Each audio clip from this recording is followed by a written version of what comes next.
ਕਿਸੇ ਪਿੰਡ ਆਇਆ ਨਾ ਪੀਰ ਤੇ ਉਹ ਗਿਆ ਮਰੀਦਾਂ ਦਾ ਹੱਥ ਨਾਲ ਛੜੀਏ ਲੈ ਗਏ ਜਿਹੜੇ ਉਹਨਾਂ ਕਿਹਾ ਪੀਰ ਜੀ ਦੁਆ ਕਰੋ ਸਾਡੇ ਘਰ ਤੇ ਸਾਡੇ ਪਿੰਡ ਬਾਰਿਸ਼ ਨਹੀਂ ਹੋਣ ਲਈ।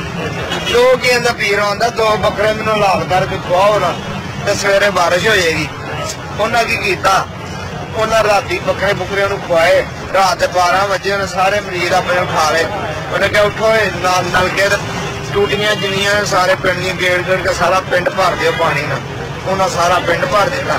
ਉਹ ਸਵੇਰੇ ਉੱਠੇ ਤੇ ਬਾਰਿਸ਼ ਹੋਈ।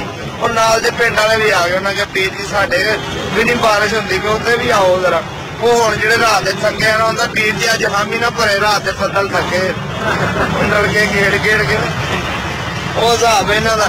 ਇਹਨਾਂ ਨੂੰ ਘਰ ਕੋਈ ਰੋਟੀ ਤੇ ਨਹੀਂ ਰੱਖਦੇ ਇੱਥੇ ਤਨਖਾਹਾਂ ਦੇ ਰਹੇ ਹਿਸਾਬ ਲਾ ਲਓ। ਅੱਛਾ ਉਹ ਤੁਹਾਡੀ ਸਾਲੀ ਦਾ ਕੀ ਵਾਕਿਆ? ਸਾਲੀ ਦਾ ਮੁੰਡਾ ਬਹੁਤ ਹੋ ਗਿਆ ਤੇ ਉਹ ਨਹੀਂ ਉਹ ਜਨਾਜ਼ੇ ਤੇ ਮੈਂ ਗਿਆ। ਅੱਛਾ ਤੇ ਉਹ ਜਨਾਜ਼ਾ ਪੜਨ ਗਿਆ ਤੇ ਉਹ ਕੁੜੀ ਦਾ ਮੰਗੇਤਰ ਮਰ ਗਿਆ। ਉਹ ਰੋਈ ਜਾਵੇ ਮੈਂ ਵੀ ਨਾਲ ਹੀ ਜਾਣਾ। ਮੈਂ ਕਿਹਾ ਬੀਬੀ ਪਰਾਂ ਹੋਰ ਨਾ ਡਬਲ ਸਵਾਰੀ ਬੰਦ ਕੀਤੀ ਹੈ।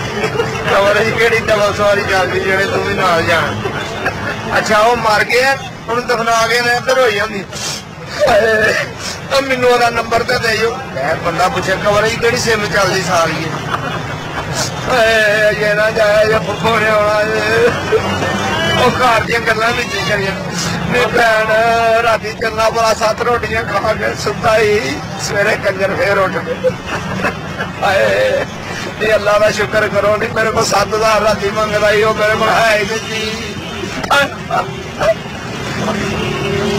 ਤੁਸੀਂ ਉਹਨੂੰ ਕਿਹਾ ਘਰੋ ਜਨਾਜ਼ਾ ਘਰੋ ਤੂੰ ਇਹਨੂੰ ਵੀ ਨਾਲ ਲੈ ਮੈਂ ਜਨਾਜ਼ਾ ਚੁੱਕਿਆ ਤੇ ਬਾਬਾ ਦਾ ਪੁੱਤਰ ਥੱਲੇ ਮੁਰਦੇ ਨੇ ਤੇ ਮੈਂ ਕਿਹਾ ਚਾਚੀ ਮੈਂ ਕਿਹੜਾ ਵਰਲਡ ਕੱਪ ਚੁੱਕ ਲੈ ਮੈਂ ਵੀ ਮੁਰਦਾ ਹੀ ਚੁੱਕੇ ਆ ਕਿਹੜਾ ਬੇਅਦਬੀ ਹੋਣ ਡਈ। ਅੱਛਾ ਰਾਤੀ ਫਿਰ ਆਏ ਸਨ? ਆਏ ਇਕੱਠੇ ਹੋ ਕੇ ਰਿਸ਼ਤੇਦਾਰ। ਮੈਂ ਕਿਹਾ ਭਾਈ ਮੈਂ ਨਹੀਂ ਜੇ ਸੁਲਾ ਕਰਨੀ। ਅੱਛਾ ਪਤਾ ਕੀ ਗੱਲ ਹੈ ਮਾਂ ਪਿਓ ਤਾਂ ਲੱਭ ਜਾਂਦਾ। ਹਾਂਜੀ ਜਨਾਨੀਆਂ ਕਿੱਥੋਂ ਲੱਭ ਇੰਜੀ ਗੱਲ ਜਾਂ ਚਾਚੇ ਨੂੰ ਪੁੱਛ ਦੀ ਮਰ ਗਈ ਹੈ ਬੀਬੀ ਆਂਦੀ ਹੈ ਮੈਂ ਤੇਰੀ ਜਨਾਨੀ। ਇੰਜੀ ਗੱਲ ਮਾਂ ਪਿਓ ਮਰ ਜੇ ਸਾਰਾ ਮਹੱਲਾ ਆ ਜਾਂਦਾ। ਮੈਂ ਤੇਰੀ ਪੁੱਤਰਾ ਮਾਂ ਕੋ ਆਂਦਾ ਮੈਂ ਤੇਰਾ ਪਿਓ। ਜਨਾਨੀ ਮਰ ਜੇ ਕੋਈ ਬੀਬੀ ਆਂਦੀ ਮੈਂ ਤੇਰੀ ਜਨਾਨੀ। ਇੰਜੀ ਗੱਲ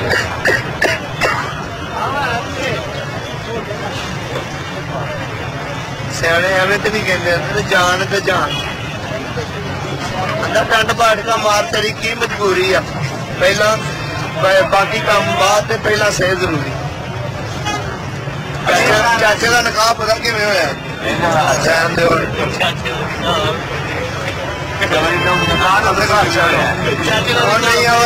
ਨਹੀਂ ਭਰਾ ਤੇਰੇ ਨੇ ਮੰਗੇ ਮਾਰਿਆ ਸਾਰੇ ਭਾਈ ਮੇਰਾ ਅੰਦਰੋਂ ਦਿਲ ਰੋਂ। ਅੱਛਾ ਜੀ ਕੀ ਮਾਰਿਆ ਤਾ? ਡੰਡਾ ਪੇੜਾ ਮਾਰੀ ਮੇਰੇ ਚ ਸਹੀ ਲੌਂਸਾ ਪੈ ਗਈਆਂ ਬਾਬਾ ਜੀ। 5 ਦਿਨਾਂ ਬਾਅਦ ਘਰ ਗਿਆ ਜਨਾਨੀ ਨੂੰ 5000 ਦਿੱਤਾ। ਭਾਜੀ ਇਹਨੇ ਥੋੜੇ ਪੈਰ ਕੰਜਰਾ ਘਰ ਨਾ ਬਣ। ਸਹੀ ਉਹ ਬੜੀ ਜ਼ਿਆਦਤੀ ਹੋਈ ਮੰਗ। ਚੱਲ ਚੁੱਪ ਕਰ ਚੱਲ ਮੇਰੇ ਪਾ ਹੌਸਲਾ ਕਰ ਥੋੜਾ ਜਿਹਾ ਹੌਸਲਾ ਕਰ ਯਾਰ। ਰੱਬ ਦੇ ਕੰਮ ਨੇ ਸਾਰੇ ਦਰਾਨੀ ਨੇ ਤੈਨੂੰ ਛਿੱਤਰ ਮਾਰ ਛੱਡਣੇ ਕੀ ਹੋ ਗਏ।